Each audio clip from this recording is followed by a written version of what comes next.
నమస్కారం అండి, this is #you. YSRCP party వాళ్ళు అసెంబ్లీకి అటెండ్ అవ్వరు, కాలేరు. ఇది అందరికీ అర్థమైపోతున్న వాస్తవం. నాకు అన్లిమిటెడ్ టైం ఇవ్వాలి. ఏదైతే మనం రీఛార్జ్ ఓచర్లు చేసుకున్నట్టు ఏదో 350కి అన్లిమిటెడ్ ఇంటర్నెట్ అడిగినట్టు జగన్మోహన్ రెడ్డి గారు వచ్చిన 11 స్థానాలకి అన్లిమిటెడ్ టైం అడుగుతారు ఇప్పుడు కొత్తగా. ఇది వరకు దాకా ఉన్న స్లోగన్ ఏంటంటే చంద్రబాబు నాయుడు గారికి ఎంత టైం ఇచ్చారో నాకు అంత టైం ఇవ్వాలి, ప్రశ్నించాలి, చింపేయాలి రాష్ట్రాన్ని అన్న స్థితిలో ఆయన చంద్రబాబు నాయుడు గారికి గంట ఇస్తే నాకు గంట, ఆయన అరగంట ఇస్తే నాకు అరగంట అని చెప్పి హీ ఆస్క్డ్ ఫర్ ఇట్. అది ఇస్తే కానీ నేను అసెంబ్లీకి రానని చెప్పి దాని తర్వాత ఇప్పుడు అన్లిమిటెడ్ టైం నాకు వచ్చిన 11 సీట్లు ఏవైతే ఉన్నాయో ఆ 11 సీట్లకి సరిపడని నాకు టైం పీరియడ్ ఇవ్వాలి. నాకు వచ్చిన 11 స్థానాలు ఏవైతే ఉన్నాయో దానికి లెక్క పెట్టకుండా అన్లిమిటెడ్గా టైం ఇచ్చేస్తే అనర్గళంగా మాట్లాడుకుంటూ అవతలాళ్ళు ప్రశ్నలకు పోని సమాధానం చెప్తారంటే చెప్పడు. ఆయనకు తోచిందే 4 మాటలు మళ్ళీ చెప్పెళ్తారు. పక్కన ఉన్న అసెంబ్లీలో సభ్యులందరూ ఎలా బిహేవ్ చేయాలో తెలుసా? జగన్మోహన్ రెడ్డి గారు అసెంబ్లీకి వస్తే అక్కడ కూర్చున్న ప్రెస్ మీట్లో ఉంటారని చెప్తున్నారు చూడండి, ఎవరో మరి కనపడరు. ఆ కనపడిన వ్యక్తుల్లాగా అసెంబ్లీలో వాళ్ళందరూ కూడా తలూపి కూర్చోవాలి. ఆహా, రాష్ట్రానికి ఇంత జ్ఞానం మిస్ అయిందా అన్నట్టు. What is this? ఇది ఎక్కడ రకమైన రూలింగ్ పార్టీ, దాని తర్వాత ఓడిపోయిన పార్టీ, డిపాజిట్లు సరిగ్గా రాని పార్టీ, మొన్న పులివెందుల్లో అదంతా పక్కన పెడితే అసలు ప్రతిపక్ష హోదా అనేది జనాలు ఇవ్వనప్పుడు వీళ్ళందరూ కూర్చుని ఇవన్నీ కావాలి మాకు అని చూస్తుంటే గవర్నమెంట్ జగన్మోహన్ రెడ్డి నడుస్తుందా లేకపోతే కూటమి ప్రభుత్వాన్ని నడుస్తుందా అన్న లెవెల్లో ఉంది. దిమాకీలు ఇది చేస్తే తప్ప మేము రాము, ప్రజల గురించి మాట్లాడడం, అవతలకి వెళ్ళిపోండి. ప్రజలు నీకు అంత అక్కర్లేనప్పుడు నీకు రాజకీయాలు ఎందుకు జగన్? ప్రజల గురించి మాట్లాడడానికి వెళ్ళి స్పీకర్ని రిక్వెస్ట్ చేసి నాకు ఎక్స్టెండెడ్ టైం కావాలి, సమస్యలు చాలా ఉన్నాయి, కొంచెం చెప్పడానికి ఇవ్వండి, లేకపోతే మిగతా సభ్యుల టైం అంతా నేనే మాట్లాడతాను అని చెప్పని తీసుకుని మాట్లాడచ్చు కదా. దానికి రారు.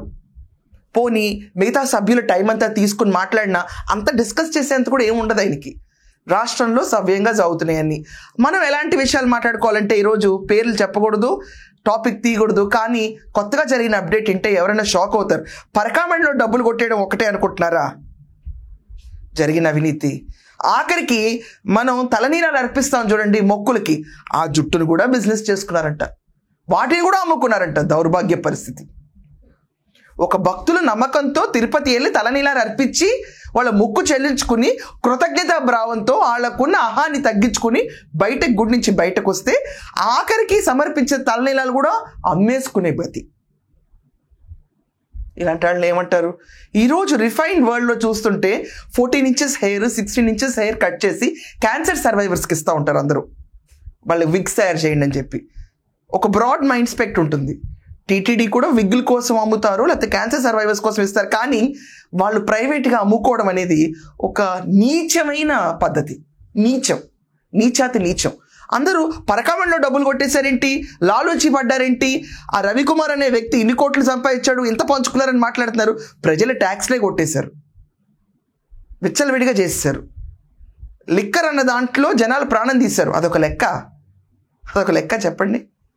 దేవుడు మాట్లాడరు. ఇంకా ప్రజలు మాట్లాడే వాళ్ళ దగ్గర ఇంత దోచుకున్నప్పుడు పాపం ఆయన దేవుడి దగ్గర దోచుకున్న వాళ్ళ గురించి ఎంత హావభావాలు ఎక్స్ప్రెస్ చేయడం ఎందుకు? ఆహా ఓహోలు అనుకుని కాదా? నువ్వు దేనికి రావు. బేసికలీ ఈ టర్మ్స్ అన్ని ఏంటి ఎలా ఉంటాయంటేనండి, ఇలాంటి చిన్న విషయాల దగ్గర నుంచి రాష్ట్రంలో లిక్కర్ కుంభకోణం దాకా ప్రతి ఒక్కటి అడుగుతారేమో అని ఒక భయం. మొహం చెల్లట్లేదు జగన్మోహన్ రెడ్డికి. ఇది చాలామంది అనుకుంటున్న విషయం, వాస్తవం ఇది. నీకు రూల్ బుక్లో లేనివన్నీ కల్పించాలి అని అడుగుతున్నావు అంటే అదో సాగ్గా చెప్పి నేను రాను అని పారిపోవడానికి. చిన్నపిల్లలు మానం చేస్తే స్కూల్కి వెళ్ళకపోతే మామూలుగా తోస్తారు చూడండి బళ్ళకి, అలా తోయటానికి ప్రజలు మూమెంటం రావట్లేదు. ఇంకా నువ్వు ఎందుకు వెళ్ళవని చెప్పి, లేకపోతే బలవంతంగా రాజీనామా అన్న జనాలు చేపించాలి. ఎందుకంటే 11 స్థానాల నియోజకవర్గాల్లో ఖచ్చితంగా సమస్యలు ఉంటాయి. అండ్ వీళ్ళు గర్వంగా చెప్పుకుంటున్న 39% ఓట్ బ్యాంక్ ఉంది మాకు ఇంకా అని చెప్పుకుంటారు వీళ్ళు. పోనీ ఆ 39% పీపుల్ గురించి మాట్లాడడానికి కూడా నీకు టైం సరిపోవట్లేదా జగన్? ఏం చెప్పాలి ఇతన్ని? 11 స్థానాలకి అన్లిమిటెడ్ టైమా? ఏంటిది? అర్థం ఉండదు. జగన్మోహన్ రెడ్డి ఇలా ఉంటే ఇది వరకటి పవర్లో ఉన్నప్పుడు జగన్మోహన్ రెడ్డి గురించి హ్యాండిల్ చేసే విషయాలని సజ్జలు హ్యాండిల్ చేసేవాడు. సజ్జలు మొన్న వచ్చిన కాంక్లేవ్లో అమరావతి రాజధాని అని చెప్పి జగన్మోహన్ రెడ్డి అక్కడి నుంచే పరిపాలిస్తారని చెప్పి కూడా ఒక స్టేట్మెంట్ చేశాడు. దానిపైన వైసీపీ వర్గాలు వ్యతిరేకంగా స్పందించింది. సాక్షి అయితే పట్టించుకోలేదు సజ్జలు, అది అందరికీ తెలిసిన విషయమే, దాని గురించి ప్రత్యేకంగా పొట్టు పెట్టక్కర్లే ఎవరు. పట్టించుకోని సజ్జల మీద ఈరోజు పార్టీ ఎక్కువ డిపెండ్ అవ్వట్ల. ఈక్వేషన్స్ మారుతున్న తరుణం. ఇదంతా కాకుండా కొత్తగా ఒక మనిషి వెలుగులోకి వస్తున్నారు. ఆ వెలుగులోకి రావటకు ముందు ఒక సినాప్సిస్ చెప్పాలి ఖచ్చితంగా. లిక్కర్ కుంభకోణం, ఇన్ని వేల కోట్లు, ఇంతమంది ప్రాణహాని, దీనికి ఈడీ కూడా ఎంటర్ అయిపోయి రైట్స్ వెహమెంట్గా జరుగుతున్న టైంలో స్టేట్ ఇన్వెస్టిగేషన్ టీం ఇక్కడైతే జరుగుతుందో వాళ్ళందరూ సబ్మిట్ చేసిన నివేదికల ప్రకారం, థర్డ్ చార్జ్ షీట్ ప్రకారం, ఈడీ ఇంటర్ఫిరెన్స్ ప్రకారం ఇంత హడావిడి జరుగుతున్నప్పుడు చాలామంది ఊహాగానాల్లో వస్తున్న విషయం ఏంటంటే జగన్మోహన్ రెడ్డి కూడా అరెస్ట్ అవుతారేమో అని చాలామంది ప్రశ్నిస్తున్నారు, అనుకుంటున్నారు కూడా. ఎందుకంటే అంతిమ లబ్ధిదారుడు జగన్ అని చాలాసార్లు వాళ్ళ ఛార్జ్ షీట్లో పేర్కొన్నారని ప్రతి ఒక్కరికి తెలిసిన విషయం ఇది.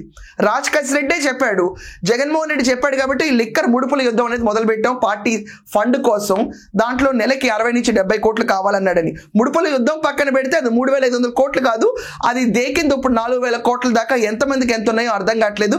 లేటెస్ట్గా అనిల్ రెడ్డి పైన జరిగిన సోదాల నుంచి బయటకు వస్తున్న వార్తల ప్రకారం ఈ ఫిగర్ అరైవ్ అవుతున్నారు. ఇవి కాకుండా మేజర్ లిక్కర్ కుంభకోణంలోకి వెళ్తే దాంట్లో 1,00,000 కోట్లు, లక్షల కోట్లు తెలియదు ఎవరికి.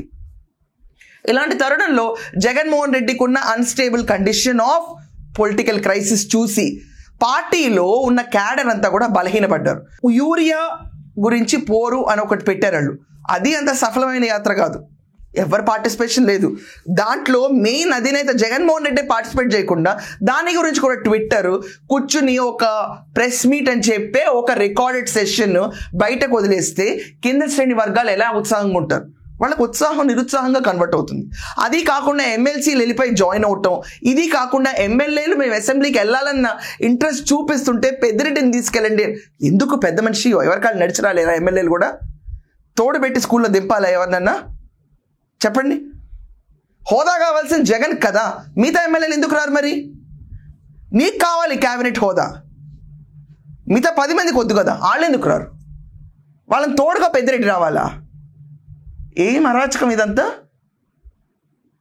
కొంచెం అన్నా సిగ్గుపడాలి. జనాల దగ్గర జీతాలు తీసుకున్నప్పుడు పని చేయట్లేదే అని చెప్పి సిగ్గు లేకుండా మనం కూర్చుని జీతాలు తీసుకుని దానికి ఆన్సరబిలిటీ లేకుండా, ప్రశ్నించడం లేకుండా, అపోజిషన్ స్టాండ్ లేనప్పుడు కూడా 11 స్థానాల్లో ఉన్న గట్టిగా గొంతినిపించి మేము సుధపోస్టులో నిరూపించుకోలేని స్థితిలో ఆ పార్టీ ఉండటం చాలా బాధాకరం ఈరోజు రాష్ట్రంలో, చాలా బాధాకరం. ఇలాంటి తరుణంలో వైఎస్ భారతిరెడ్డి పేరు క్లియర్గా వినిపిస్తుంది. ఈరోజు ఆంధ్రజ్యోతిలో వచ్చిన ఒక ఆర్టికల్ని బేస్ చేసుకుని షో చేస్తున్నా నేను. ఆంధ్రజ్యోతి ఆర్టికల్లో క్లియర్గా మెన్షన్ చేశారు, భారతిరెడ్డి 3 లెవెల్గా క్రియేట్ చేసుకున్నారని చెప్పి. అండ్ బయటకి ఈ రూమర్ రానివ్వట్లేదు. భారతిరెడ్డి లిక్కర్ కుంభకోణంలో రిటైర్ అయిన ఒక మధ్యస్థాయి అధికారి, అందరికి అర్థమైపోయి ఉంటుంది పేరు ఎవరు. ఆయన మొబైల్ ఫోన్ నుంచి క్యాడర్తో టచ్లో ఉంటున్నారు, కొంతమంది కీలక నేతలతో టచ్లో ఉంటున్నారు అని చెప్పి. అండ్ డైరెక్ట్ ఫోన్ కాల్స్ అయితే హై లెవెల్లో ఉన్న పొలిటికల్ సర్కిల్స్కి ఆవిడ చేసి పార్టీ పరిస్థితి ఏంటి, క్యాడర్ పరిస్థితి ఏంటి, మనం ఏం చేయాలి అని చెప్పి దాని గురించి మాట్లాడుతున్నారని. అండ్ సెకండ్ లెవెల్ క్యాడర్ గురించి అయితే ఆ మేడం ఇక్కడ ఉన్నారు, మేడంని మనం కలవచ్చు అని చెప్పి మిగతా పొలిటీషియన్స్ సెకండ్ క్యాడర్ని తీసుకెళ్ళి bulk meetings చేపిస్తున్నారని.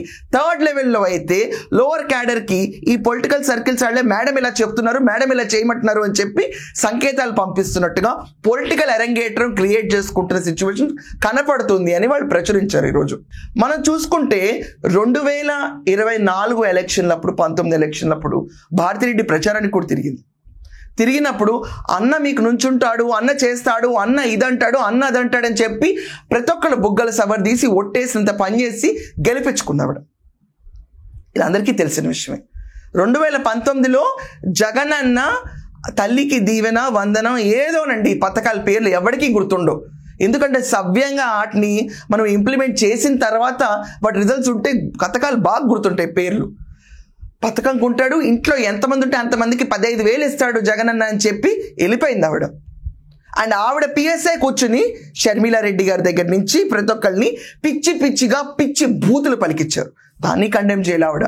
Unless and until government action తీసుకుంది కొత్తగా వచ్చి ఇప్పుడు అతను అరెస్ట్ చేసి ఆవిడకి తెలియకుండా జరిగినాయి అంటే ఎవరు నమ్మరు ప్రపంచంలో ఈ మాట, ఇంపాసిబుల్.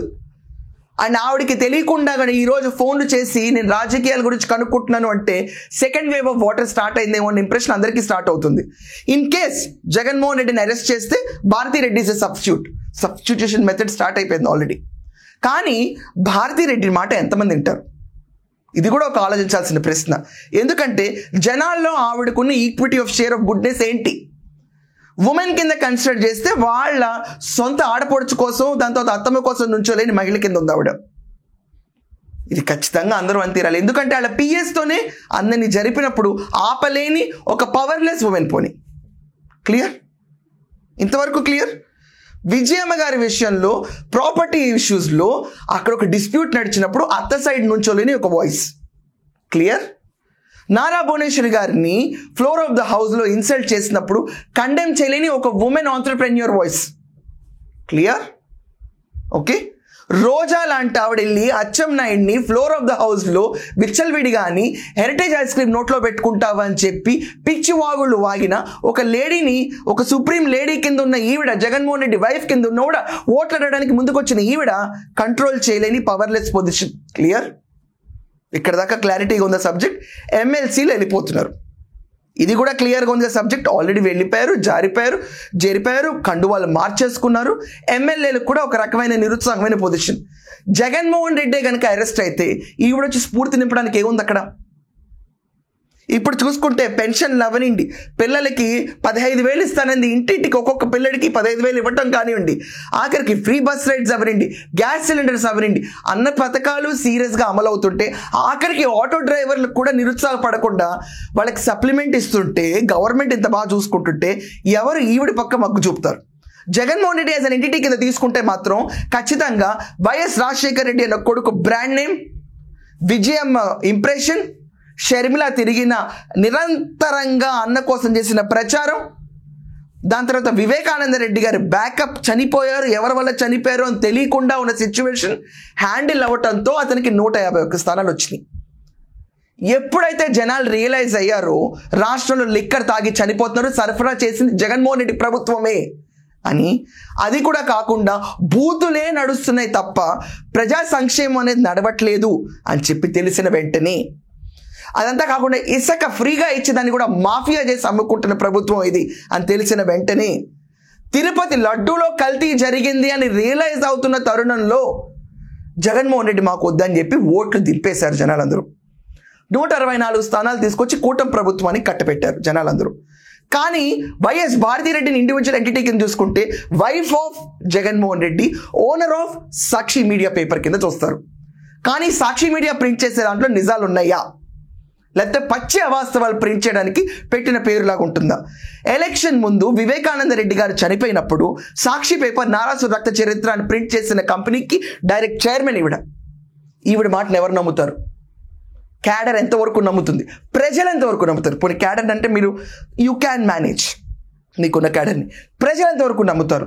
ఆ రోజు నమ్మి మోసపోయి ఓట్లేసి నష్టపరుచుకున్నాం రాష్ట్రానికి అనే ఫీలింగ్లో ఆల్రెడీ ఉన్నారు. కానీ ఆ సాక్షి ఓనరే, చైర్మనే కనుక ఈరోజు వచ్చిన పేపర్ ప్రకటనల ప్రకారం క్యాడర్ ఇంకా పార్టీలో అందరితో టచ్లోకి వెళ్తా రేపు పొలిటికల్ అరంగేట్రం డైరెక్ట్గా చేస్తే ప్రజలు నమ్ముతారా? ఇవ్వండి, చాలా కష్టం. ఇలా నమ్మకం కష్టంగా ఉన్న తరుణంలో రాష్ట్రంలో జగన్మోహన్ రెడ్డి ఫేస్ చేయలేడు, రాజకీయాలను ఇంకా కనుమరుగైపోతున్నాడు, ధైర్యం సరిపోవట్లేదని డైరెక్ట్ వాళ్ళ హస్బెండ్ గురించి అని ట్యాగ్ లైన్స్ వస్తున్నప్పుడు ప్రజల దగ్గర జీతాలు తీసుకుని ఆ జీతాలకు ఆన్సరబిలిటీ లేదు, he's irresponsible in his behaviour అని చెప్పి జనాలు భావిస్తున్న తరుణంలో, రాజశేఖర్ రెడ్డి గారి ఇంప్రెషన్స్ కనుమరుగైపోయిన తరుణంలో, వివేక హత్య కేసు గురించి సునీతారెడ్డి గారే డైరెక్ట్గా వేళ్ళు చూపిస్తున్న తరుణంలో భారతిరెడ్డి తీసుకొచ్చి మిరాకిల్స్ జరుగుతాయి అంటే అది భ్రమల ప్రపంచంలో తప్ప రియలిస్టిక్ వరల్డ్లో జరగకపోవచ్చు. కానీ ఈరోజు వచ్చిన వార్తలు నిజమే అయితే గనక, పేపర్లో ప్రింట్ అయిన వాస్తవాలు కనుక ఇవన్నీ వాస్తవాలే, ఆవిడ పొలిటికల్ అరంగేట్రం చేస్తుందన్న మాట నిజమే అయితే కనుక మహిళల పట్ల నుంచోలేదు ఈవిడ, ఒకప్పుడు సొంత ఫ్యామిలీ పట్ల నుంచోలేదు. షీ కెనాట్ కట్టేల్ ఎనీ సిచ్యువేషన్.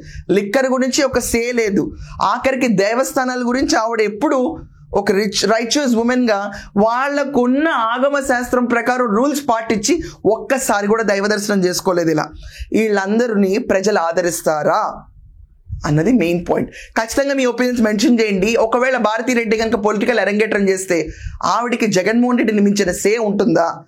ఇదంతా కాకుండా నిజంగానే ఆవిడ పొలిటికల్ అరంగేట్రం చేస్తారన్న ఆర్టికల్ ఏదైతే పేపర్లో వచ్చిందో దీంట్లో వాస్తవం ఎంతవరకు ఉండొచ్చు?